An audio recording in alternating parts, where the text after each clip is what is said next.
فرانسیسی جنرل نے سلطان صلاح الدین ایوبی کی قبر پر لات مار کر کہا، اٹھ صلاح الدین، ہم پھر آ گئے۔ قبر پر سونے کی چارپائی بچھائی اور بیوی کو لے کر شراب پی کر لیٹ گیا اور پھر کہا، بسم اللہ الرحمن الرحیم۔ فرانسیسی جنرل گورنر نے شام میں قدم رکھا، سلطان صلاح الدین ایوبی کے قبر پر گیا اور قبر کو لات مار کر کہا، اٹھ صلاح الدین، ہم پھر آ گئے۔ جب فرانسیسی جنرل لیوتی نے مراکش میں قدم رکھا تو یوسف بن تاشقین کی قبر کے پاس گیا اور قبر کو لات مار کر کہا، اے تاشقین کے بیٹے، اٹھو، ہم تمہارے سرحانے پہنچ گئے ہیں۔ جب صلیبیوں نے دوبارہ اندلس پر قبضہ کیا تو لنفسو نے حاجی منصور کی قبر پر سونے کی چارپائی بچھائی اور بیوی کو لے کر شراب پی کر لیٹ گیا اور کہا، دیکھو، میں نے مسلمانوں کی سلطنت پر قبضہ کر لیا ہے۔ جب یونانی فوج ترکی میں داخل ہوئی تو یونانی فوج کے سربراہ سفولیکس ونگ نے خلافت عثمانیہ کے بانی عثمان غازی کی قبر کے پاس گیا اور کہا، اٹھو اے بڑی پگڑی والے، اٹھو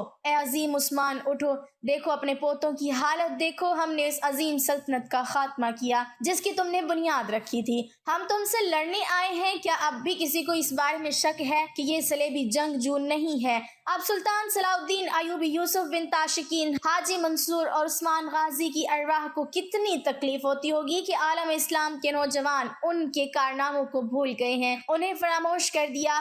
سلطان صلاح الدین ایوبی نے کہا تھا، پہلے مسلمان جنگجو تھا اور عیسائی حکمران، آج عیسائی جنگجو بن گئے ہیں اور مسلمان حکمران بن گئے ہیں۔ آؤ ہم تمہیں صلاح الدین ایوبی کی موت کی دل دہلا دینے والی کہانی سناتے ہیں، ذرا غور سے سنیں۔ سلطان صلاح الدین ایوبی 4 نومبر 1192 عیسوی کے روز بیت المقدس سے دمشق پہنچا۔ اس کے 4 ماہ بعد سلطان خالق حقیقی سے جا ملا۔ دمشق پہنچنے سے وفات تک کا آنکھوں دیکھا حال غازی بہاؤالدین شداد کے الفاظ میں پیش کیا جاتا ہے۔ اس کے بچے دمشق میں تھے، اس نے سستانے کے لیے شیر کو پسند کیا، اس کے بچے اسے دیکھ کر تو خوش ہوئے ہی تھے۔ دمشق اور گرد و نواح کے لوگ اپنے فاتح سلطان کو دیکھنے کے لیے ہجوم در ہجوم آ گئے۔ سلطان صلاح الدین ایوبی نے اپنی قوم کی بے تابانہ عقیدت مندی دیکھی تو اگلے ہی روز 5 نومبر بروز جمعرات دربار عام منعقد کیا، جس میں سلطان کو ملنے اور اگر کسی کو کوئی شکایت ہو تو بیان کرنے کی ہر کسی کو اجازت تھی۔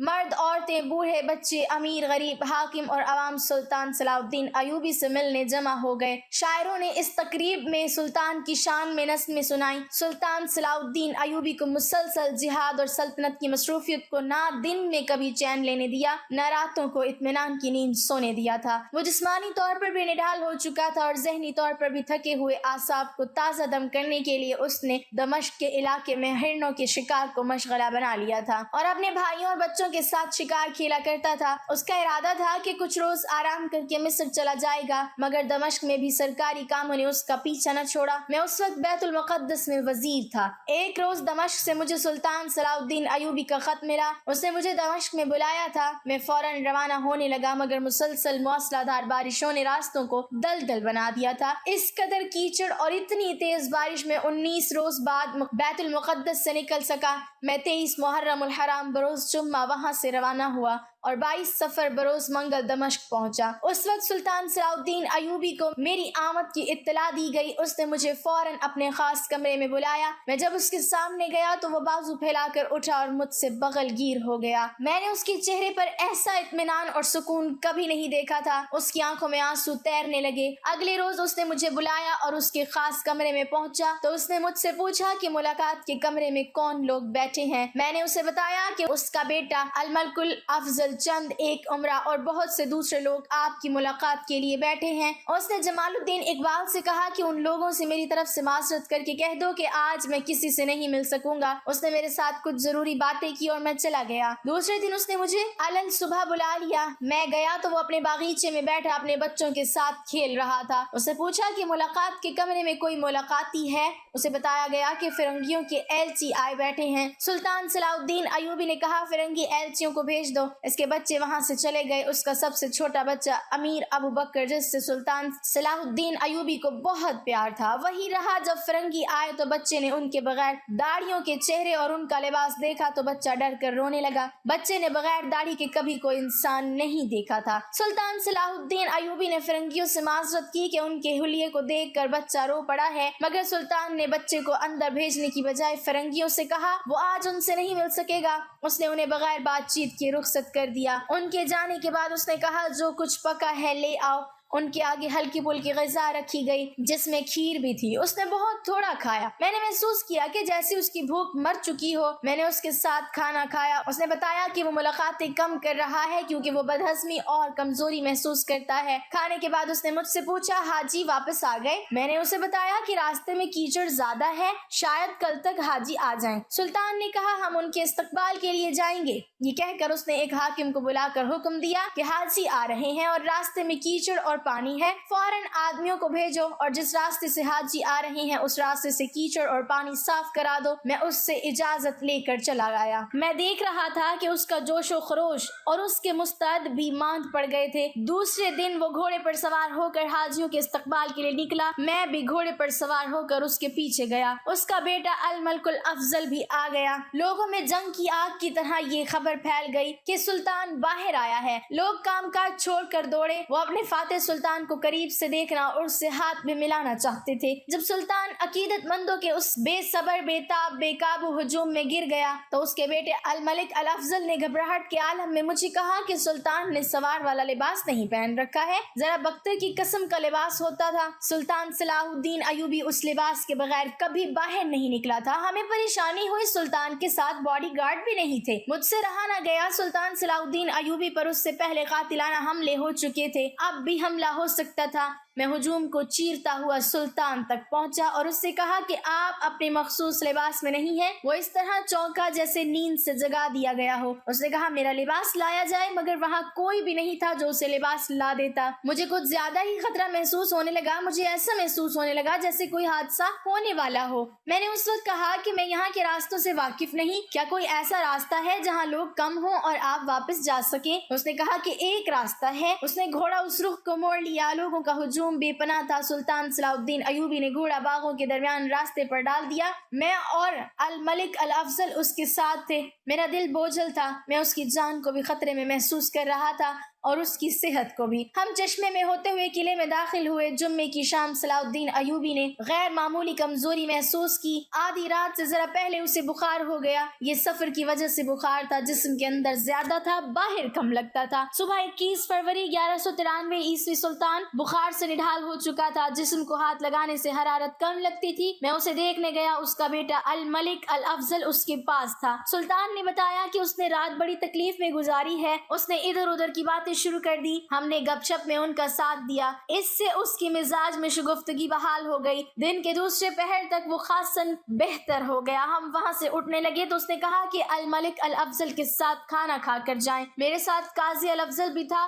وہ کسی اور کے ہاں کھانا کھانے کا عادی نہ تھا۔ وہ معذرت کر کے چلا گیا۔ میں کھانے کے کمرے میں چلا گیا۔ صلاح الدین ایوبی سے رخصت ہوئے۔ مجھے یوں لگا جیسے میں اپنا دل سلطان کے پاس چھوڑ چلا ہوں۔ کھانے کے کمرے میں گیا۔ دسترخوان بچ چکا تھا۔ ساتھ بیٹھے تھے۔ الملک الافضل اپنے باپ کی جگہ بیٹھا تھا۔ بے شک الافضل صلاح الدین ایوبی کا بیٹا تھا، لیکن سلطان کی جگہ بیٹھا دیکھ کر مجھے دکھ ہوا۔ کھانے پر جو لوگ بیٹھے تھے ان کی بھی جذباتی حالت میرے جیسی تھی۔ ان میں سے بعض کے تو آنسو نکل آئے۔ اس روز کے بعد سلطان صلاح الدین ایوبی کی صحت بگڑتی چلی گئی۔ میں اور قاضی الافضل روزانہ کئی بار اس کمرے میں جاتے تھے جہاں سلطان صلاح الدین ایوبی بیمار پڑا تھا۔ اسے تکلیف میں ذرا سا بھی افاقہ ہوتا تو ہمارے ساتھ باتیں کرتا تھا، ورنہ اکثر یہ ہوتا تھا کہ وہ آنکھیں بند کیے پڑا رہتا اور ہم اسے دیکھتے رہتے۔ اس کی جان کے لیے سب سے بڑا خطرہ یہ تھا کہ اس کا طبیب خاص غیر حاضر تھا۔ غازی بہاؤالدین شداد نے یہ نہیں لکھا تھا کہ طبیب خاص کہاں چلا گیا تھا۔ سلطان کا علاج 4 طبیب مل کر رہے تھے، مگر مرض بڑھتا جا رہا تھا۔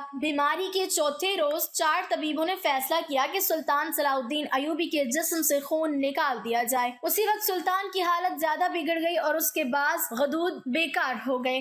اس سے اس کے جسم سے اندر کی رطوبتیں خشک ہونے لگیں۔ سلطان صلاح الدین ایوبی نکات کی آخری حد تک جا پہنچا۔ چھٹے دن ہم نے اسے سہارا دے کر بٹھایا۔ اسے ایک دوائی دی گئی جس کے بعد ہلکا گرم پانی پینا ضروری تھا۔ پانی لایا گیا، اسے ہلکا گرم ہونا چاہیے تھا۔ سلطان صلاح الدین ایوبی کے منہ سے پیالہ لگایا گیا تو اس نے کہا کہ پانی بہت گرم ہے۔ اس نے پانی نہ پیا۔ ذرا ٹھنڈا کر کے لایا گیا تو سلطان نے کہا کہ یہ بالکل ٹھنڈا ہے۔ اس نے غصے یا خفگی کا اظہار نہ کیا، مایوسی کے لہجے میں اتنا ہی کہا، وہ کوئی بھی نہیں جو مجھے ہلکا گرم پانی دے سکے۔ میری اور الافضل کی آنکھوں میں آنسو آ گئے۔ دنیا سلیب پر دہشت طاری کر دینے والا انسان بالکل بے بس ہو گیا تھا۔ ہم دونوں دوسرے کمرے میں گئے۔ قاضی الافضل نے کہا، قوم کتنے عظیم انسان سے محروم ہو جائے گی، باخدا اس کی جگہ کوئی اور ہوتا تو پانی کا یہ پیالہ اس کے سر پر دے مارتا جو اس کی پسند کا پانی نہیں لایا تھا۔ 7ویں اور 8ویں روز سلطان صلاح الدین ایوبی کی حالت اتنی زیادہ بگڑ گئی کہ اس کا ذہن بھٹکنے لگا۔ 9ویں روز اس پر غشی طاری ہو گئی، وہ پانی بھی نہ پی سکا۔ شہر میں خبر پھیل گئی کہ سلطان صلاح الدین ایوبی کی حالت تشویشناک ہو گئی ہے۔ تمام شہر پر موت کی اداسی طاری ہو گئی، ہر جگہ اور ہر زبان پر اس کی صحت یابی کی دعائیں تھیں۔ تاجر و سوداگر ایسے ڈرے کہ انہوں نے بازاروں سے اپنا مال اٹھانا شروع کر دیا۔ الفاظ میں بیان نہیں کیا جا سکتا کہ ہر ایک فرد کس طرح اداس اور کتنا پریشان تھا۔ میں اور قاضی الافضل رات کا پہلا پہر سلطان ایوبی کے پاس رہتے اور اسے دیکھتے رہتے تھے۔ وہ بول اور دیکھ نہیں سکتا تھا۔ باقی رات ہم باہر کھڑے رہتے، کوئی اندر سے آتا تو اس سے پوچھ لیتے کہ سلطان کی حالت کیسی ہے۔ جب ہم صبح وہاں سے باہر نکلے تو باہر لوگوں کا ہجوم کھڑا دیکھتے۔ اب لوگ ہم سے پوچھنے سے بھی ڈرتے تھے کہ سلطان کی صحت کیسی ہے۔ وہ ہمارے چہروں سے جان لیتے تھے کہ سلطان کی حالت ٹھیک نہیں۔ ہجوم چپ چاپ ہمیں دیکھتا اور ہم ہجوم کو دیکھ کر سر جھکا لیتے تھے۔ 10ویں روز طبیبوں نے اسے آنتیں صاف کرنے والی دوا دی جس سے اسے کچھ افاقہ ہو گیا۔ اس کے بعد جب سب کو پتہ چل گیا کہ سلطان ایوبی نے جو کا پانی پیا ہے تو سب نے خوشی منائی۔ اس رات ہم چند گھنٹے اس کے پاس جانے کا انتظار کرتے رہے لیکن محل میں چلے گئے جہاں جمال الدین اقبال بیٹھا تھا۔ اس سے صلاح الدین کی حالت پوچھی، وہ اندر چلا گیا اور توران شاہ سے پوچھ کر ہمیں بتایا کہ سلطان کے دونوں پھیپڑوں میں نمی اور ہوا آ جانے لگی ہے۔ ہم نے خدا کا شکر ادا کیا۔ ہم نے جمال الدین سے کہا، خود جا کر دیکھو کہ باقی جسم پر پسینے کے آثار ہیں یا نہیں۔ اس نے اندر جا کر دیکھا، واپس آ کر بتایا کہ پسینہ بہت آ رہا ہے۔ ایک خوشخبری تھی، ہم سکون اور اطمینان سے چلے آئے۔ دوسرے دن جو منگل کا دن سفر کی 26 تاریخ اور سلطان ایوبی کی علالت کا 11واں روز تھا، ہم سلطان کو دیکھنے گئے، اندر نہ جا سکے۔ ہمیں بتایا گیا کہ پسینہ اس قدر زیادہ نکل رہا ہے کہ بستر میں سے ہوتا ہوا فرش پر ٹپک رہا ہے۔ یہ خبر اچھی نہیں تھی، جسم کی رطوبت تیزی سے ختم ہو رہی تھی۔ طبیبوں نے حیرت سے بتایا، جسم اندر سے خشک ہو جانے کے باوجود سلطان کے جسم میں ابھی توانائی موجود ہے۔ سلطان صلاح الدین ایوبی کے بیٹے الملک الافضل نے دیکھا کہ سلطان کی صحت یابی کی کوئی امید نہیں رہی تو اس نے عمرہ اور عذرا سے حلف اور وفاداری لینے کا فوری انتظام کیا۔ اس نے تمام قاضیوں کو رضوان محل میں بلایا، انہیں کہا کہ میں حلف کا مسودہ تیار کریں جس میں صلاح الدین ایوبی جب تک زندہ ہے اس کی وفاداری کا حلف نامہ ہو اور اس کی وفات کے بعد الملک الافضل کی وفاداری کا۔ الافضل نے معذرت اور افسوس کا اظہار کرتے ہوئے کہا وہ ایسا حلف نامہ کبھی تیار نہیں کرتا، لیکن سلطان کی حالت تشویشناک مرحلے میں داخل ہو چکی ہے۔ حلف نامہ تیار ہو گیا۔ دوسرے دن حلف اٹھانے کے لیے متعلقہ عمرہ اور عذرا کو بلایا گیا۔ سب سے پہلے دمشق کے گورنر سعد الدین مسعود نے حلف اٹھایا۔ اس کے بعد نصر الدین آیا جو صہیون کا گورنر تھا۔ اس نے اس شرط پر حلف اٹھایا کہ جس قلعے کا وہ گورنر ہے وہ سلطان ایوبی کی وفات کے بعد اس کی یعنی نصر الدین کی ذاتی ملکیت سمجھا جائے گا۔ تمام عمرہ و وزراء نے حلف لیا۔ 2-3 نے اپنی شرط منوا کر حلف اٹھایا۔ حلف نامے کے الفاظ یہ تھے، اس لمحے سے متحدہ مقصد کی خاطر الملک النصر صلاح الدین ایوبی کا وفادار رہوں گا جب تک وہ زندہ ہے، اس کی حکومت کو برقرار رکھنے کے لیے انتھک اور مسلسل کوشش کرتا رہوں گا، اس کی خاطر اپنی جان، مال، تلوار اور اپنی فوج اور اپنی رعایا کو وقف کیے رکھوں گا، میں اس کا حکم مانوں گا اور اس کی ہر خواہش کی تکمیل کروں گا۔ میں خدا کو گواہ ٹھہرا کر اعلان کرتا ہوں کہ سلطان کے بعد یہی وفاداری اس کے بیٹے الافضل کے لیے وقف کر دوں گا اور اس کے بعد الافضل کے بیٹوں کے لیے۔ میں خدا کو حاضر و ناظر جان کر اس کے احکام کی تکمیل کروں گا، اس کے لیے میں اپنی جان، اپنا مال، اپنی تلوار اور اپنی فوج کو وقف کیے رکھوں گا۔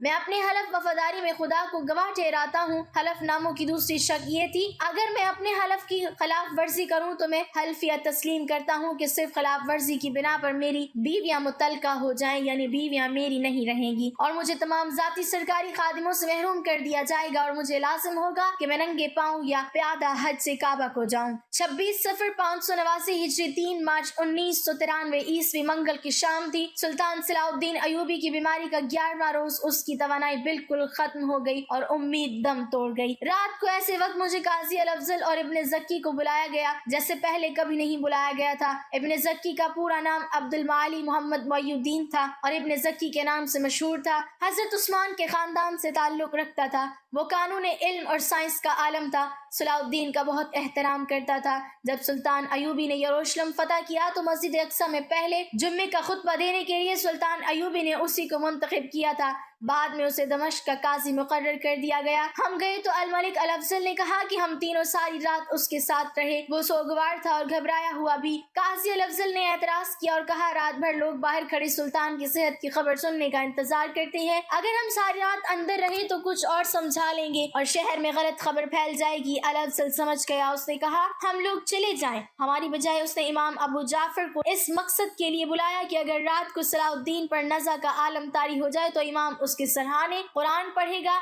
ہم وہاں سے آ گئے۔ اس کے بعد امام ابو جعفر نے سلطان ایوبی کی آخری رات کی جو روداد سنائی، اس نے بتایا کہ اس نے سلطان کے سہانے قرآن خوانی کی۔ اس دوران سلطان پر کبھی غشی طاری ہو جاتی تھی، کبھی ہوش میں آ جاتا اور کبھی اس کا ذہن بھٹک جاتا۔ آدھی رات کے بعد 27 صفر 589 ہجری 4 مارچ 1193 عیسوی کی تاریخ شروع ہو چکی تھی۔ امام ابو جعفر نے بتایا میں 22ویں پارے کی سورت الحج پڑھ رہا تھا۔ میں نے جب پڑھا خدا ہی قادر ہے، برحق ہے اور وہ مردوں کو زندہ کر دیتا ہے اور وہ ہر چیز پر قدرت رکھتا ہے، تو میں نے سلطان صلاح الدین ایوبی کی ہلکی سی سرگوشی سنی، یہ سچ ہے، یہ سچ ہے۔ یہ اس کے آخری الفاظ تھے۔ اس کی فوراً بعد صبح کی اذان سنائی دی۔ میں نے قرآن بند کر دیا۔ اذان ختم ہوتے ہی سلطان صلاح الدین ایوبی نہایت سکون اور اطمینان سے اپنے خالق کے حقیقی سے جا ملا۔ امام ابو ضعف نے مجھے یہ بھی بتایا کہ اذان شروع ہوئی تو ایک آیت پڑھ رہا تھا، اللہ کے سوا کوئی معبود نہیں، ہم اسی سے مدد مانگتے ہیں۔ تو سلطان ایوبی کے ہونٹوں پر مسکراہٹ آ گئی، اس کا چہرہ دمک اٹھا اور اسی کیفیت میں اپنے خدا کے حضور گیا۔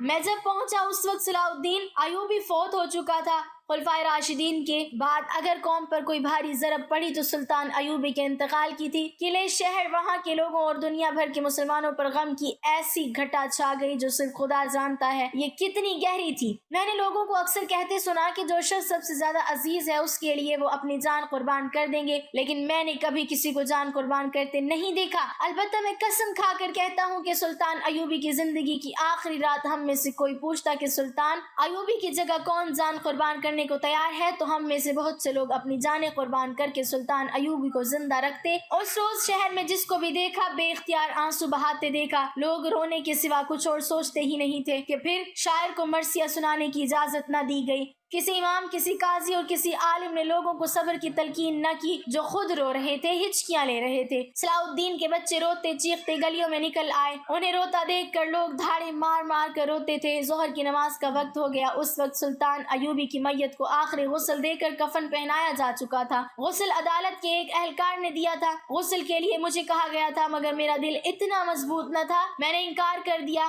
میت باہر لا کر رکھی گئی۔ جنازے پر جو کپڑا ڈالا گیا وہ قاضی الافضل نے دیا تھا کہ سامنے رکھا گیا تو مردوں کی دھاڑیں اور عورتوں کی چیخوں سے آسمان کا جگر چاک ہونے لگا۔ دمشق کی عورتوں کے بین سنے نہیں جاتے تھے۔ قاسم محی الدین زکی نے نماز جنازہ پڑھائی۔ میں کچھ نہیں بتا سکتا کہ جنازے میں کتنے لوگ تھے، البتہ یہ بتا سکتا ہوں کہ سب نماز جنازہ میں کھڑے تھے مگر نماز پڑھنے کے بجائے سب ہچکیاں لے رہے تھے اور بعض بے قابو ہو کر دھاڑے مار اٹھتے تھے۔ ارد گرد عورتوں کا بے اندازہ ہجوم بین کر رہا تھا۔ نماز جنازہ کے بعد میت باغیچے کے اس مکان میں رکھی گئی جہاں مرحوم نے علالت کے دن گزارے تھے۔ عصر کے کچھ دیر پہلے سلطان ایوبی کو قبر میں اتارا گیا۔ لوگ گھروں کو واپس گئے تو یوں لگتا تھا جیسے لاشوں کا ہجوم چلا جا رہا ہو۔ میں اپنے ساتھیوں کے ساتھ قبر پر قرآن خوانی کرتا رہا۔ قاضی بہاؤالدین ابن شداد نے یادداشت خلیفہ کی اجازت سے قلم بند کی ہے اور اس تحریر کو الملک النصر ابو ظفر یوسف بن ابن نجم ایوب صلاح الدین ایوبی کی وفات پر ختم کیا ہے۔ خدا اس پر رحمت فرمائے۔ اس تحریر سے میرا مقصد خدا کی خوشنودی ہے اور میرا مقصد یہ بھی ہے کہ اسے یاد رکھو جو نیک تھا، نیکی پر دھیان رکھو۔